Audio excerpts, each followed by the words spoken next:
नमस्कार दोस्तों। आज मैं आपको वृंदावन के संत की एक बहुत ही सुंदर कथा बता रही हूँ। राधे राधे। मुझे लगता है कि आपको मेरी कथा पसंद आएगी। बहुत समय पहले की बात है। एक संत थे जो वृंदावन में रहना करते थे। श्रीमद् भागवत महापुराण में उनकी बड़ी निष्ठा थी। उनके नियम था कि वह रोज एक अध्याय का पाठ करते और राधा रानी जी को अर्पण करते। वह संत कहीं आते जाते भी नहीं थे। लोग भक्ति भाव में उनको कुछ खाना पीना भी उनकी कुटिया पर ही दे जाते थे। वह संत भी अपनी कुटिया में बैठे बैठे या तो राधा रानी के नाम का जाप करते रहते या श्रीमद् भागवत का पाठ करते रहते। ऐसा करते करते उन्हें सालों बीत गए। एक दिन की भी ऐसा नहीं हुआ था जब उन्होंने राधा रानी जी को भागवत का अध्याय न सुनाया हो। अब उनकी कुछ उम्र भी हो चली थी। एक रोज जब वह भागवत का पाठ करने बैठे तो उन्हें अक्षर बहुत ढूंढने से दिखाई दे रहे थे। थोड़ी देर बाद तो देखना ही काम करना आंखों ने बंद कर दिया था। आंखों में आंसू आ गए। उनके लिए आंसू इसलिए नहीं थे कि उनकी आंखें जा रही हैं, बल्कि इसलिए थे कि अब पाठ कैसे करेंगे। उनके मन में भारी दुख हो रहा था कि अब मैं राधा रानी को भागवत कैसे सुन ना पाऊंगा। वह मन में श्री कृष्ण का ध्यान कर रहे थे कि हे प्रभु, हे दीनानाथ, मैं इतने दिनों से पाठ कर रहा हूँ, आपने आज ऐसा क्यों किया।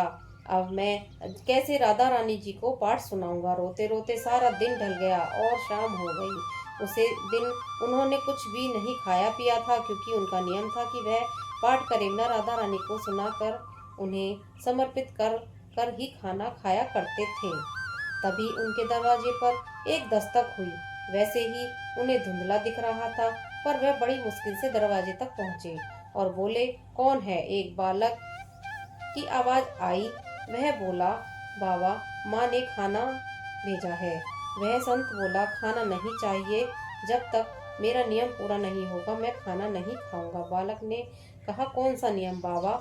और जब संत ने उसको अपना दुख बांटने वाला कोई मिल गया हो ऐसा लगा।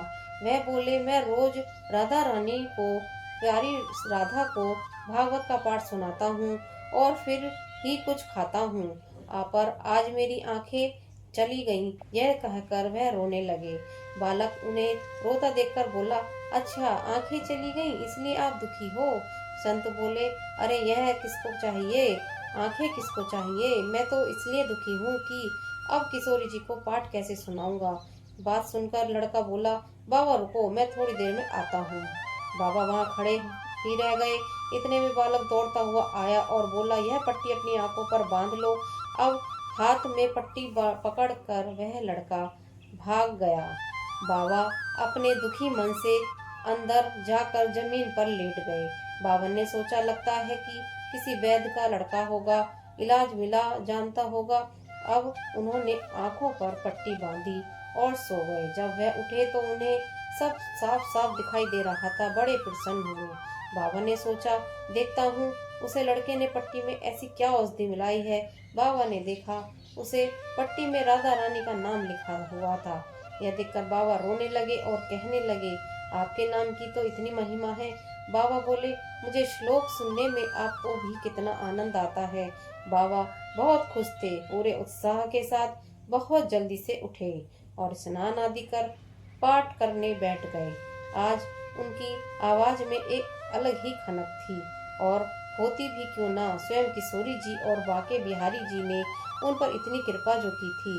बोलो राधा रानी की जय, श्याम प्यारे की जय। अगर आपको हमारी यह कहानी अच्छी लगी हो तो प्लीज मेरे चैनल को सब्सक्राइब कीजिए। राधे राधे। जय श्री कृष्ण। श्रीमन नारायण।